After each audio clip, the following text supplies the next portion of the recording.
ಹಳೆಯ ಚಿನ್ನದ ಒಡವೆನ ಅಧಿಕ ಬೆಲೆಗೆ ಮಾರಬೇಕೆ? ಅಂದ್ರೆ ಆಟಿಕಾಗೆ ಕಾಲ್ ಮಾಡಿ 8880 ಅಟ್ಟಿಕಾ ಗೋಲ್ಡ್ ಕಂಪನಿ.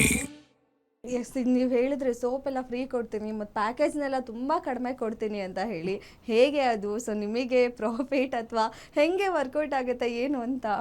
ಓಕೆ, ಇವಾಗ ಒಂದು ಚಿಕ್ಕ ಪಾರ್ಲರ್ ಅಂದ್ರೂ ಒಂದು ಫೇಶಿಯಲ್ ಎಷ್ಟಿರ್ಬೋದು ನಿಮ್ಮ ಅಂದಾಜು?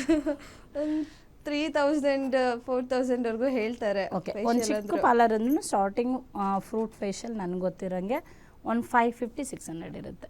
ಓಕೆ, ನಾನು ಇಲ್ಲಿ ಬಸವೇಶ್ವರನಗರ ಒಂದ್ಸಲಿ ಲಾಂಚ್ ಆದಾಗ ನಮ್ಮದು ಅಲ್ಲಿ ಫ್ಲೈಟ್ ಇಳೀತು, ಏನೋ ಒಂದು ವಿಷಯದ ಮೇಲೆ ಬಸವೇಶ್ವರನಗರ ಫ್ಲೈಟ್ ಇಳೀತು.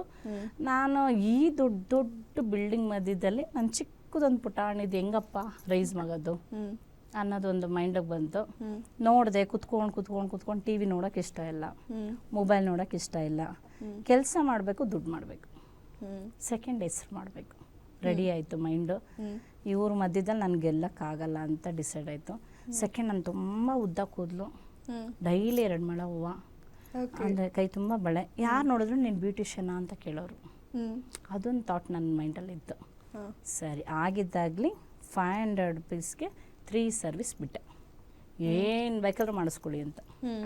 ಮತ್ತು ಎನಿ ಫೇಶಿಯಲ್ ಯಾವುದಾದ್ರೂ ಓಕೆ ತಗೋ, ಜನ ರೊಚ್ಚಿಗೆ ಬಂದರು ಚೆಕ್ ಮಾಡೋಕ್ಕೋಸ್ಕರ ನನಗೊಂದ್ಸಲಿ ಇದೇ ನಡೀತು. ಏನು ಕಂಪ್ಲೇಂಟ್ ಮಾಡ್ತಾರಲ್ಲ, ಇಷ್ಟು ಕಮ್ಮಿಗೆ ಶೈನಸ್ ಫೇಶಿಯಲ್, ದೊಡ್ಡ ಬ್ರ್ಯಾಂಡ್ ಅವಾಗ, ದೊಡ್ಡ ಬ್ರ್ಯಾಂಡ್ ಶೈನಸ್ ಫೇಶಿಯಲ್. ಓಕೆ, ಅದನ್ನು ಇವ್ರು ಅದನ್ನೇ ಹಾಕ್ತಾರೆ ಅಂತ ಒಬ್ಬರು ಫೇಶಿಯಲ್ ಮಾಡಿಸ್ಕೊತಾ ಇರ್ತಾರೆ, ಇನ್ನೊಬ್ರು ವಿಡಿಯೋ ಮಾಡ್ತಾ ಇರ್ತಾರೆ ಅದೇ ಕ್ರೀಮ್ ಹಾಕ್ತಾರಾ ಅಂತ.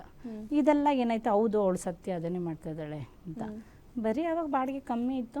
ಸರಿ, ನೀವಾಗ ಪ್ರಾಫಿಟ್ ಆಸೆ ಅಂತ ನೋಡ್ಲಿಲ್ಲ, ಜನ ಸಂಪಾದನೆ ಮಾಡ್ಬೇಕು ಅನ್ನೋದು ಒಂದು ಮೈಂಡಲ್ಲಿ ಇನ್ನೊಂದು ಇತ್ತಲ್ಲ, ನೀನು ಬ್ಯೂಟಿಷಿಯನ್ ಅಂತ. ಓಕೆ, ನಾನು ಬ್ಯೂಟಿಷಿಯನ್ ಅಂತ ನಾನು ತೋರಿಸ್ಬೇಕಿತ್ತಲ್ಲ. ಅದಕ್ಕೆ ಇದೊಂದು ಸ್ಟಾರ್ಟ್ ಆಗಿರೋದು. ಇವಾಗ 1500ಗೆ 11 ಸರ್ವಿಸ್. ಓಕೆ, 11 ಸರ್ವಿಸಲ್ಲಿ ಹೈಡ್ರಾ ಫೇಶಿಯಲ್ ಇಡೀ ಕರ್ನಾಟಕದಲ್ಲೇ 1500ಗೆ 11 ಸರ್ವಿಸ್. ಒಂದು ಫೇಶಿಯಲ್ಲು, ಹೈಡ್ರಾ ಫೇಶಿಯಲ್ಲು ಜೊತೆಗೆ 10 ಸರ್ವಿಸ್ ಫ್ರೀ. ಮುಂಚೆ ಏನನ್ನೋರು ಅಂದರೆ ಇದು ಬೇಡ ಕಾಸ್ಟ್ಲಿ ಇತ್ತು ಅನ್ನೋರು ಕಸ್ಟಮರ್. ಇವಾಗ ಏನಾಗುತ್ತೆ ಅಂದರೆ, ಇದೇನು ಮಾಡಿಸ್ಬೇಕು, ಇನ್ನೇನು ಮಾಡಿಸ್ಕೊಳ್ಳಿ, ಮಿಕ್ಕೈತಲ್ಲ ಇನ್ನೇನು ಮಾಡಿಸ್ಕೊಳ್ಳಿ ಅಂತ ಅವ್ರಿಗೆ ಟೆನ್ಷನ್. ಇನ್ನೂ ಮಿಕ್ಕೈತಲ್ಲ ಏನು ಮಾಡಿಸ್ಕೋಬೇಕಂತ. ಪಾರ್ಲರಿಗೆ ಒಂದ್ಸರಿ ಹೋದ್ರೆ ಖಂಡಿತ ಒಂದು 3000-4000 ಕಮ್ಮಿ ಬರಲ್ಲ. ಹುಡುಗಿರಿಗೂ ಆ ಫೀಲ್ ಆಗ್ತಿರತ್ತೆ. ಇನ್ ಜೊತೆಲಿ ಹುಡುಗರು ಅಥವಾ ಅಣ್ಣನೋ ಅಪ್ಪನೋ ಯಾರೋ ಕರ್ಕೊಂಡು ಹೋದ್ರೆ, ಅಯ್ಯೋ ಇನ್ ಜೇಬಿ ಕತ್ರಿ ಬಿತ್ತು ಅಂತ ತಂದು ಕರ್ಕೊಂಡು ಬಂದು ಬಿಟ್ಟು ವೆಯ್ಟ್ ಮಾಡ್ತಾ ಇರ್ತಾರೆ. ನೀವು ನಂಬಲ್ಲ, 1500ಗೆ 11 ಸರ್ವಿಸು 5 ಅವರ್ಸ್ ಆಗುತ್ತೆ ಒಂದು ಕಸ್ಟಮರ್. ಓಕೆ, 5 ಅವರ್ಸು ಅಟೆಂಡ್ ಮಾಡಿ ಕಳಿಸ್ತೀವಿ. 11 to 12 ಮೆಂಬರ್ಸ್ ಹುಡುಗಿರಿದ್ದಾರೆ, ಇಬ್ಬರು ರಿಸೆಪ್ಷನಿಸ್ಟ್ ಬ್ಯಾಲೆನ್ಸ್. ಮೇಡಮ್, ಇವಾಗ ನೀವೊಂದು ಸ್ಟೇಜಲ್ಲಿ ರೀಚ್ ಆಗಿದ್ದೀರಾ, ತುಂಬಾನೇ ಪಾಪ್ಯುಲರ್ ಆಗಿದ್ದೀರಾ. ಸೊ ನಿಮ್ಮ ಹಿಂದಿನ ಜರ್ನಿ ಹೇಗಿತ್ತು ಹೇಳ್ಬೋದಾ? ನಾನು ಕೇಳ್ಬೋದಾ? ಕೇಳಲೇಬೇಕು. ಏನಕ್ಕೆ ಅಂದರೆ, ನಮ್ಮಂಥ ಹೆಣ್ಮಕ್ಳು ತುಂಬ ಜನ ಹೆಂಗೆ ಕಷ್ಟಪಡ್ತಿದ್ದಾರೆ ಅಂತಂದರೆ, ನಮ್ಮ ತಂದೆ ಆ್ಯಕ್ಚುಲಿ ಪೊಲೀಸಲ್ಲ, ಏನೂ ಅಲ್ಲ, ಆದರೆ ಒಂದು ಏರಿಯಾ ನೋಡ್ಕೊಡ್ತಿದ್ರು. ಒಂದು ಸೋಮಶೇಖರ್ ಶೆಟ್ಟಿ ಅಂತ ಅಂದರೆ ಏರಿಯಾನೇ ನಡಗೋದು. ಒಂದು ಪೊಲೀಸ್ ಕೆಲಸ ಮಾಡ್ತಾರೋ ಕೆಲಸನ ನಮ್ಮ ಡ್ಯಾಡಿ ಮಾಡ್ತಾಯಿದ್ರು. ನಮ್ಮ ಡ್ಯಾಡಿ ಯಾವಾಗ ಡೆತ್ ಆದರೂ, ಅದು ಡಕಾಯಿತರು ಅಂತ ಕರೀತಾರೆ ಅವಾಗೆಲ್ಲ, ಬಂದು ಮನೆಗೆ ದರೋಡೆ ಮಾಡಿ ಅದಾದಮೇಲೆ ಅವ್ರಿಗೆ ಶೂಟ್ ಮಾಡೋದು, ಅಲ್ಲಿರೋ ಐಟಮ್ಸನ್ನು ತೊಗೊಂಡೋಗೋದು, ಆ ಥರ ಇತ್ತು. ಆರ್.ಟಿ. ನಗರಲ್ಲಿ ಬರೀ ನೀವು ನಂಬ್ತಿರುವಾಗ ಚಾಮುಂಡಿ ನಗರ್ ಅಂತ ಒಂದು ಏರಿಯಾ ಇದೆ, ಅಲ್ಲೇ 15 ಮನೆ ಇರೋದು. 15 ಮನೆ ಪ್ಲಸ್ ಆರ್.ಟಿ. ನಗರ್ ಸೇರಿದ್ರೆ ಎಲ್ಲ ಟೋಟಲಾಗಿ 50 ಮನೆ. 50 ಮನೆ ಹೆಂಗೆ ಸೇಫ್ಟಿಯಾಗಿರುತ್ತೆ? ಈ ಥರ ಒಂದು ದಿವಸ ದೊಡ್ಡದೊಂದು ನಡೀತು. ಆದರೆ ನಮ್ಮ ತಂದೆ ಶೂಟೌಟ್ ಆಗಿ ಡೆತ್ ಆಗೋ ಟೈಮಲ್ಲಿ ನಮ್ಮಮ್ಮ ಪ್ರೆಗ್ನೆಂಟು. ಅದಾದಮೇಲೆ ನಾವು ಭೂಮಿಗೆ ಬಂದಿದ್ದು. ಅದೇನಾಯಿತು, ನಾನು ಹಿಂಗೆ ಓಡಾಡ್ತಾ ಇದ್ರೆ ಒಂದು 8 years 9 years, ನಿಮ್ಮ ಡ್ಯಾಡಿ ಥರನೇ ನೀನಿರೋದು, ನಿಮ್ಮ ಡ್ಯಾಡಿ ಥರನೇ ನೀನು ಮಾತಾಡೋದು, ನಿಮ್ಮ ಡ್ಯಾಡಿ ಥರನೇ ಇರೋದು. ಅದು ಇನ್ಸ್ಪಿರೇಷನ್ ನನಗೆ ಜಾಸ್ತಿ ಆಯಿತು.